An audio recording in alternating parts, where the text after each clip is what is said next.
नमस्कार। विपक्षी एकता की कोशिशें फिर से सतह पर दिख रही हैं। विशेष रूप से पश्चिम बंगाल में जो परिणाम आया चुनाव का, उसके बाद से विपक्षी शिविर में हलचल तेज हो गई और आज उसी हलचल का परिणाम है कि आज दिल्ली में कांग्रेस समेत 20-22 दल एक साथ बैठ रहे हैं भाजपा से कैसे लड़ा जाए इस प्रश्न का उत्तर खोजने के लिए। लेकिन इस बंगाल के परिणाम के बाद कांग्रेस मन में खुश है। पूछिए क्यों? मन में कांग्रेस के लड्डू फूट रहे हैं कि गुरु अब ठीक रहे। जानते क्यों खुश है कांग्रेस? कांग्रेस को तो बंगाल में कुछ नहीं मिला, फिर भी खुश है। क्यों? कांग्रेस को बिहार में भी कुछ नहीं मिला, फिर भी खुश है। क्यों? कांग्रेस इसलिए खुश है, कांग्रेस के पॉलिटिकल मैनेजर्स इसलिए फील गुड एनवायरनमेंट में हैं, क्योंकि अब उनको लग रहा है कि जो क्षेत्रीय दल कल तक कांग्रेस की लानत मलानत करते थे और कहते थे कि कांग्रेस भाजपा से नहीं लड़ सकती, हम ही हैं जो भाजपा को हरा सकते हैं, भाजपा को रोक सकते हैं, भाजपा को नियंत्रण में रख सकते हैं, कांग्रेस के बस की बात नहीं। उन सभी क्षेत्रीय दलों की कमर टूट गई। इस बात से कांग्रेस अंदर खाने खुश है, ऊपर से नहीं। अंदर खाने लड्डू लड्डू खा रही, मोतीचूर का लड्डू। विशेष रूप से ममता बनर्जी की अद्भुत पराजय से कांग्रेस गदगदायमान हो गई, क्योंकि वो वही ममता जी हैं जो कहती थी राहुल गांधी नेतृत्व नहीं कर सकते इंडिया अलायंस का, उनको छोड़ देना चाहिए, मैं करके दिखाऊंगी, मुझे सौंपो चार्ज, मैं इंडिया अलायंस का नेतृत्व करूंगी, जब वो मुख्यमंत्री थी। अब वो कह रही बस भैया सब लोग साथ बने रहो, हमारा हाथ पकड़े रहो। अब ममता जी ये कह रही हैं। ये स्वर, ममता जी का यह स्वर कांग्रेस को आनंदित कर रहा है। ऐसा समझ लीजिए कि जितना आनंद बनारस में पहलवान की लस्सी पीने से आता है, उससे ज्यादा आनंद इस वक्त कांग्रेस को आ रहा है। गदगद हो रही है। तेजस्वी यादव के भी कसबल ढीले पड़ गए।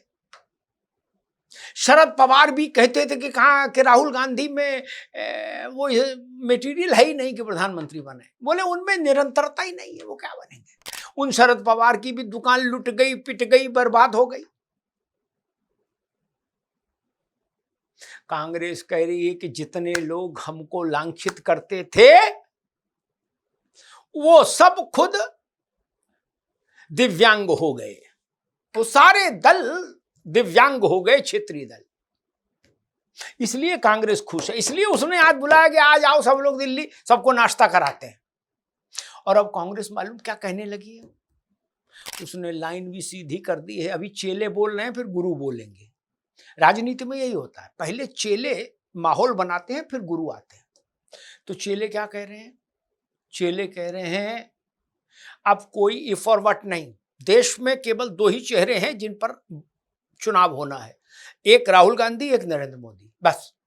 बाकी कुछ नहीं, कोई पार्टी नहीं, कुछ नहीं। या तो इधर खड़े हो या इधर खड़े हो, नथिंग, ओके, फाइनल, डन। ये इमरान मसूद एंड कंपनी कह रहे हैं।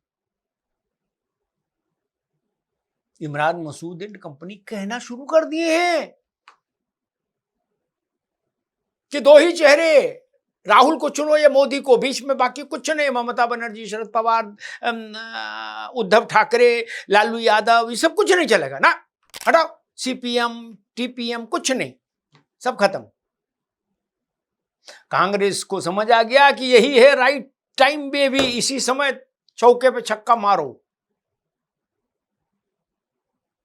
अभी नहीं तो कभी नहीं। वो जान रहे हैं कि इंडिया अलायंस के घटक दल जितना कमजोर मनस्थिति में इस वक्त हैं, क्या पता कल ना रहे। इस वक्त सब कुछ, सब दबे बैठे हैं, अपने बोझ से टूटे हुए। तो इस वक्त चढ़ाई कर लो और कह दो कि राहुल गांधी का नेतृत्व मानो सब। लेकिन लाख टके का सवाल ये भी है कितना भी लुटे पिटे बैठे हों क्षेत्रीय दल कांग्रेस के तंबू के नीचे आज, पर राजनीति में संभावनाएं कब कहां पर करवट ले जाएं पता नहीं। तो क्या वो क्षेत्रीय दल जो कल तक राहुल गांधी के नेतृत्व को अयोग्य घोषित कर रहे थे, आज राहुल गांधी के नेतृत्व को स्वीकार कर लेंगे? क्या आज वो प्रधानमंत्री के रूप के उम्मीदवार के रूप में राहुल गांधी को इंडिया अलायंस का चेहरा घोषित कर देंगे? मुझे लगता है नहीं, अभी वो स्थिति नहीं आई। लेकिन कांग्रेस चाहती है कि ऐसा हो जाए। ममता बनर्जी सबसे बड़ा रोड़ा थी, वो जमीन पर आ गए। अरविंद केजरीवाल एंड कंपनी जमीन पर आ गए, उनके पास भी कुछ बचा नहीं। पंजाब है, वहां भी चुनाव होना, पता नहीं क्या स्थिति बने। इसलिए अब कांग्रेस कह रही है, सोच रही है कि इसी वक्त राहुल गांधी की रीलॉन्चिंग कर दो, एक बार और सही, एक चांस और लो, एक ट्राई और लो, परीक्षण कर दो राहुल गांधी का। देखो कहां तक जाता है यान, रॉकेट लॉन्चर। सफल हो गया तो बल्ले बल्ले, और असफल हो गया तो पहले भी असफल था, अब फिर असफल हो गया तो क्या दिक्कत है। लेकिन कांग्रेस इस आपदा को अवसर के रूप में देख रही है। विपक्षी दलों के ऊपर जो चुनावी आपदा आई है, कांग्रेस को वो अपने लिए अवसर दिख रहा है। दिल्ली में आज उसी अवसर को मथने की कोशिश कांग्रेस कर रही है कि उस आपदा के जरिए आए अवसर को मथो और मथ के उससे मक्खन निकालो। क्या मक्खन निकालो? मक्खन यही कि राहुल गांधी के पीछे खड़े हो जाओ सब लोग, ममता बनर्जी से लेके सब लोग जितने हैं, अखिलेश यादव तक, सब राहुल जी के पीछे खड़े हो। क्योंकि कांग्रेस ने तो कह दिया कि देश में दो ही चेहरे हैं, मोदी और राहुल गांधी, तीसरा कोई कुछ नहीं। जो मोदी से के विरुद्ध है वो राहुल गांधी के पीछे खड़ा हो, जो राहुल गांधी के विरुद्ध है वो मोदी के पीछे खड़ा होगा, बाकी कुछ नहीं। इतनी सरल व्याख्या कांग्रेस ने कर दी। क्या अब राहुल गांधी सफलतापूर्वक लॉन्च हो जाएंगे? बड़ी कठिन है डगर पनघट की, बहुत संदेहों से भरा है प्रश्न। और अगर अब भी कांग्रेस की बात नहीं बनी, राहुल गांधी की नेतृत्व में चलने को विपक्ष ने हामी नहीं भरी, तो फिर महिमा मिटे अपार। फिर कांग्रेस के लिए और कांग्रेस के प्रथम परिवार के लिए बहुत शर्मनाक स्थिति पैदा हो जाएगी। लेकिन कांग्रेस ने दांव चलने की कोशिश की है, देखते हैं आज शाम से लेके और कल दिन भर तक क्या रिजल्ट आता है, इस विचार मंथन से क्या निकलता है। विपक्षी दल कांग्रेस को बिना शर्त अपना सहयोग और समर्थन देने का वादा करते हैं कि नहीं करते हैं, बहुत सारे किंतु परंतु हैं। सबको देखना होगा, सबको समझना होगा। धन्यवाद।